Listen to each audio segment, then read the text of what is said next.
तो चलिए question number 37 करते हैं जनरल एंट्री का। मतलब अगर आपके पास क्वेश्चन ना डायरेक्ट जनरल एंट्री करने के लिए भी आ सकता है, मतलब आपको अकाउंट्स नहीं बनाने होंगे, जनरल एंट्री करनी होगी। तो जनरल एंट्री करने का तरीका यही कि देखो पहले ना सिंपल चीजों की जनरल एंट्री कर दो, क्योंकि आपको पता है कि स्टेप वाइज मार्किंग होती है, हर एक एंट्री का आपको मार्क मिलता है। ठीक है, तो जब भी आप जनरल एंट्री का क्वेश्चन करेंगे आप बैलेंस शीट से स्टार्ट करेंगे। ठीक है, तो निकालते हैं balance sheet. Chintan, Ayush, Sudha were partners in a firm sharing profit and losses in the ratio of 5:3:2। 3 partners हमारे, उनकी बैलेंस शीट दे रखी है। चिंतन की रिटायरमेंट हुई है और डेटर्स मतलब रिवैल्यूएशन की चीजें हमारे पास। नीचे लिखा है pass and necessary journal entries on Chintan retirement. तो हम शुरुआत करेंगे बैलेंस शीट से। आप मुझे ये बताइए कि लायबिलिटी साइड में कौन सी ऐसी चीज है जिसकी आप जनरल एंट्री करेंगे या जो डिस्ट्रीब्यूट हो सकता है। रिजर्व, ठीक है, जनरल रिजर्व। प्रोविडेंट फंड बांट दूं क्या? बंटवा लो भाई। क्यों बांट दूं? मेरे मार्क्स कट जाएंगे, तुम्हारे तो नहीं कटेंगे, तुम बांटोगे। क्यों नहीं बांटोगे? क्योंकि वो एम्प्लॉयज के है, वो हमारे पार्टनर्स के प्रॉफिट का पार्ट नहीं है। ठीक है, तो जनरल रिजर्व बांटते हैं। एंट्री हो जाएगी हमारी general reserve account debit to. क्या क्या नाम है हमारे पास? सबसे पहला नाम है Chintan's capital account, to Ayush capital account और टू सुधास कैपिटल अकाउंट। बताइए जरा अमाउंट कितना है हमारे पास जनरल रिजर्व का? 20,000 और रेशो क्या है हमारे पास? 5:3:2। तो हमारा कितना कितना होता जाएगा ये? 10,000, 6,000 और 4,000। ठीक है, फर्स्ट एंट्री डन। अब आ जाइए एसेट साइड में। क्या एसेट साइड में आपको कुछ दिख रहा है जो डिस्ट्रीब्यूट हो सकता हो? है क्या कुछ? नहीं। अब आ जाइए पॉइंट्स पे। पॉइंट नंबर 1 क्या कहता है? Debtors of 5,000 were to be written off as bad debts and a provision of 5% on debtors for the bad and doubtful debts was to be created. अब यहाँ पे कुछ बातें हैं जो हमें ध्यान से समझनी होंगी। उन्होंने कहा 5,000 के हमारे डेटर्स थे जिसे हमें as a bad debts record करना है। नुकसान है हमारे लिए। अब आपको पता है कि जब हम रिटायरमेंट के टाइम पे रीवैल्यूएशन अकाउंट बनाते हैं तो हम उसी के अंदर एंट्री कर देते हैं। हम एंट्री क्या कर देते हैं? हम कर देते हैं entry revaluation to bad debts, या रिवैल्यूएशन टू डेटर्स भी कर सकते थे आप। अब उन्होंने कहा है कि प्रोविजन भी बनाना है। और देखो जब भी आपको बैड डेट्स हो और आपके पास already provision for doubtful debts हो तो पहले आपको उसका इस्तेमाल करना है, क्योंकि हम प्रोविजन फॉर डाउटफुल डेट्स बनाते क्यों हैं? अपने बैड डेट्स को रिकवर करने के लिए। तो हमने शक था कि हमारे इतने डेटर्स पैसा नहीं देंगे, अब वो शक यकीन में बदल चुका है। 5,000 पे शक किया था, 5,000 के डेटर्स बैड प्रूव हो गए हैं। तो हम क्या एंट्री करेंगे? हम इसी क्वेश्चन में 3 एंट्री करेंगे इसी एक में। पहली एंट्री जो आप करके दिखाएंगे, bad debts account debit to debtors account. कितने से? आपके डेटर कितने से कम हो गए? 5,000 से। पर इस लॉस के लिए आप प्रिपेयर्ड थे, आपके पास प्रोविजन बना हुआ था, तो आप उस प्रोविजन से इसे राइट ऑफ करेंगे। आप लिखेंगे provision for doubtful debts account debit to bad debts. आपके पास प्रोविजन बचा क्या? बताइए। पूरा का पूरा प्रोविजन आपका खत्म हो चुका है, लेकिन उन्होंने आपको एक नया प्रोविजन बनाने के लिए कहा भी है। अब नया प्रोविजन बनाना आपके लिए फायदा या नुकसान?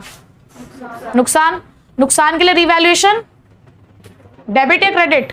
डेबिट। तो एंट्री क्या बनेगी आपकी नया प्रोविजन बनाने की? Revaluation account debit to provision for doubtful debts. अब बात आती है अमाउंट की। आप देखो आपके पास डेटर्स हैं कितने के? 6 के पास 60,000 के डेटर्स हैं।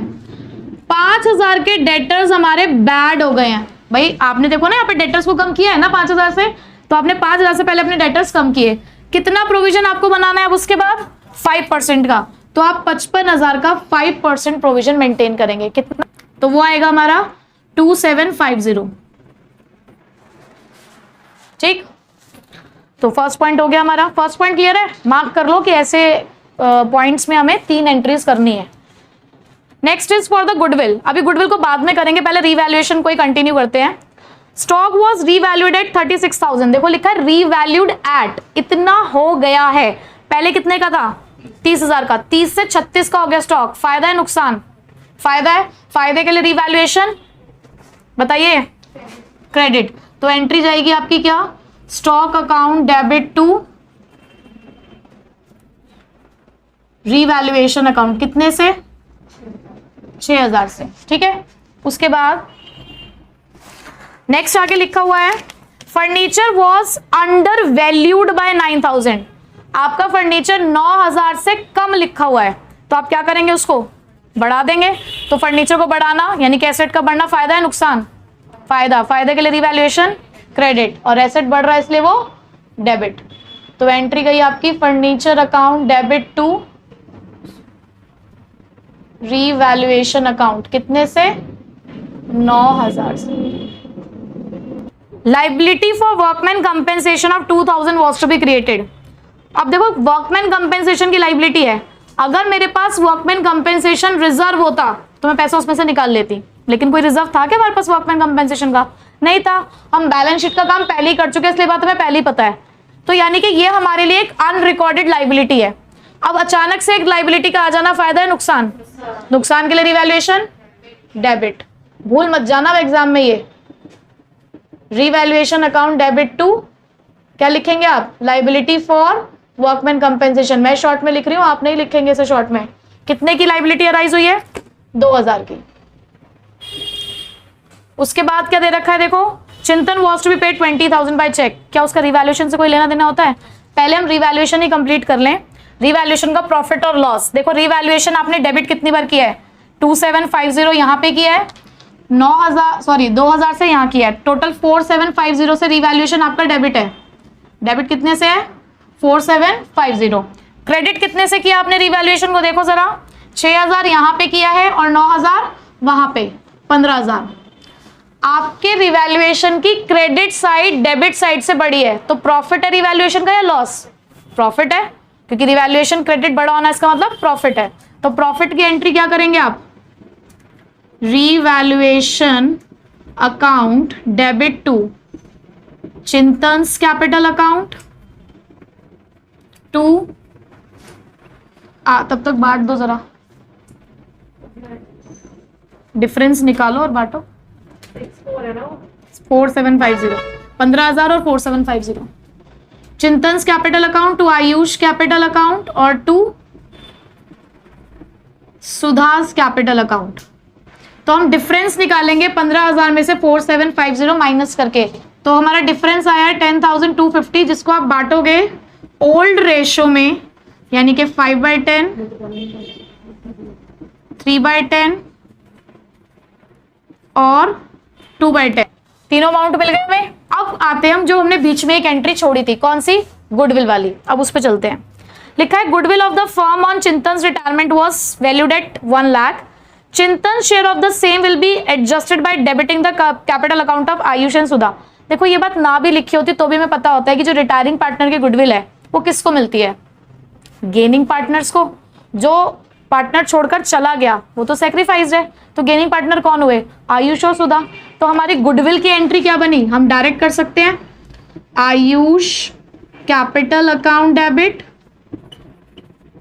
सुधास capital account debit to Chintan's capital account, जो हमारा रिटायरिंग पार्टनर था। अब एक बात और आप मुझे बताइए, क्या क्वेश्चन में कोई न्यू रेशो गिवन है? ध्यान से क्वेश्चन देखना, कोई न्यू रेशो है? अगर न्यू रेशो होती तो पहले मैं गेनिंग रेशो निकालती या कोई केस होता, बट यहाँ पे उन्होंने कुछ नहीं दे रखा, सिर्फ ओल्ड रेशो दे रखी है 5:3:2। तो मैं रिटायरिंग पार्टनर का शेयर हाइड करूंगी, मुझे गेनिंग रेशो मिल गई, क्या है वो? 3:2। ठीक है। और रिटायरिंग पार्टनर की गुडविल कितनी है? अगर पूरी फर्म की गुडविल 1 लाख है और रिटायरिंग पार्टनर का शेयर 5/10 है, तो इसकी गुडविल कितनी आ गई? 50,000। 3:2 में बांटोगे तो कितना कितना आ जाएगा? 30,000 और 20,000। कोई डाउट यहाँ तक? देखो हमने सारी एंट्रीज कर ली, बस एक लास्ट पॉइंट देखो उन्होंने क्या बोला है। उन्होंने बोला Chintan was to be paid 20,000 by cheque and the balance was to be transfer to his loan account. देखो क्या होता है, जो रिटायरिंग पार्टनर होता है हमने उसको पैसा देना होता है, या तो पैसा देंगे या लोन में ट्रांसफर कर देंगे, क्योंकि उसका कैपिटल अकाउंट हमें क्लोज करना है। हम उसके कैपिटल अकाउंट को ओपन नहीं छोड़ सकते, क्योंकि अब वो हमारा पार्टनर नहीं है। तो हम एक लाइबिलिटी को खत्म करके दूसरी लाइबिलिटी अराइज कर सकते हैं। हम कैपिटल को खत्म कर देंगे, लोन अराइज कर देंगे, और अगर फुल पेमेंट कर दी तो कोई बात ही नहीं है। तो लेकिन यहां उन्होंने कहा है कि हमने चिंतन को पैसा दिया है उसके कैपिटल में। कितना पैसा दिया है? 20,000। 20,000 का हमने उसको चेक दे दिया है, बाकी का पैसा हम उसके लोन में ट्रांसफर कर रहे हैं। तो देखो क्या एंट्री बनेगी हमारी, Chintan's capital account debit to bank account, जो कि हमें पता है 20,000, और टू चिंतन्स लोन अकाउंट। पर अभी मुझे चेक करना है कि चिंतन को मैंने पैसा देना कितना है। आप चिंतन के सारे क्रेडिट चेक करो पहले। यहां पर चिंतन को पैसा देना मैंने यहाँ पे 10,000, और चिंतन कहाँ क्रेडिट किया हमने, ये रहा 5125, तो ये कितना हो गया हमारा 15,125, और ये 50,000, यानी कि टोटल चिंतन के क्रेडिट साइड में यहां जो आपने देखा वो आपको तो टोटल हमें मिला 65,125। ये तो आपने एंट्रीज में से क्रेडिट निकाले उसके। आपको बैलेंस शीट में चिंतन का जो बैलेंस दे रखा है कैपिटल का, वो भी तो उसका क्रेडिट बैलेंस ही होता है। पार्टनर के जो कैपिटल बैलेंसेस हैं जो लायबिलिटी साइड में दे रखे होते हैं, वो भी क्रेडिट बैलेंस है, वो भी हमने पैसा उसको देना ही है। बताइए वो बैलेंस कितना है आपके पास, कितना 90,000। तो उसके क्रेडिट में तो बैलेंस है हमारे पास 155,125, यानी कि 1,55,125 उसका क्रेडिट बैलेंस है। क्या कहीं हमने उससे पैसा लेना भी है, हमने कहीं उसको डेबिट किया है क्या, देखो जरा कहीं किया है क्या। यानी कि मैंने उसको देना था 1,55,125, जिसमें से 20,000 का तो हमने ट्रांसफर कर दिया लोन, तो जिसमें से 20,000 तो हमने उसको बैंक में पे कर दिए, तो बचा हुआ कितना 1,35,125 हमने उसके लोन में ट्रांसफर कर दिया। तो इस तरीके से देखो, कोई अकाउंट नहीं बनाया मैंने, कोई रिवैल्यूएशन, कोई पार्टनर्स कैपिटल कुछ नहीं बनाया हमने डायरेक्ट जर्नल एंट्रीज करी हैं। तो ऐसे डायरेक्ट जर्नल एंट्रीज आपकी आ सकती हैं और आती भी हैं। कोई डाउट है?